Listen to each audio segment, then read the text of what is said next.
যে ছেলেটি, বাচ্চা ছেলে, ছাত্র, যে ছেলেটি দফায় দফায় 2006 সাল থেকে লাগাতার সিপিএম এসএফআইকে নিজের শত্রু ভাবলো, শুধু শত্রু নয় শ্রেণী শত্রু ভাবলো সেলিমদা, যিনি বুদ্ধদেব ভট্টাচার্যর মতো গ্রেট লিডারকে সারমেয়র সঙ্গে তুলনা করলেন, সেই ছেলেটিকে আপনি গতকালকে দেখতে গেলেন, মানুষ হিসেবে আপনি উদার পরিচয় দিলেন, গত কিন্তু পরশু গিয়েছিলাম।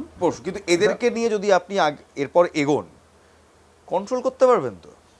আচ্ছা, আমার ছেলে যদি কালকে আমার সঙ্গে ঝগড়া করে এবং গাল দেয়, তারপর তার যদি দুর্ঘটনা এরকম হয়, বাবা হিসেবে আমার কি কর্তব্য হবে?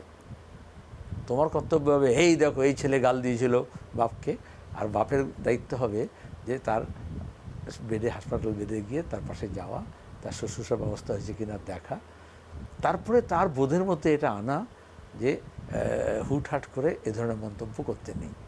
আপনি তো পুত্রসমূহ তাকে জায়গা দিচ্ছেন, তিনি কি আপনাকে কিংবা আপনাদের পিতৃস্থানীয় জায়গাটা দেন? আমার কোনো বাসনা নেই, আমি তো পিতৃস্থানীয় হিসেবে বলিনি। পার্টির জায়গা থেকে বলছেন। আমি গেছি অভিভাবক হিসেবে, যাদবপুরের একজন প্রাক্তনী হিসেবে এক, এবং অবশ্যই সিপিআইএমের সেক্রেটারি হিসেবে এটা বলার জন্য যে অতীতের খাঁচায় কেউই বন্দি থাকতে পারে না। আমাদের, তোমাদের এবং ওই লোকজন সবাইকে বলছি, ওকেও বলছি, অভিজ্ঞতা মানুষকে শেখায়, এবং প্রতিদিন কমিউনিস্ট হিসেবে এটা বুঝতে হয়, নতুন নতুন অভিজ্ঞতায় মানুষ সমৃদ্ধ হয়।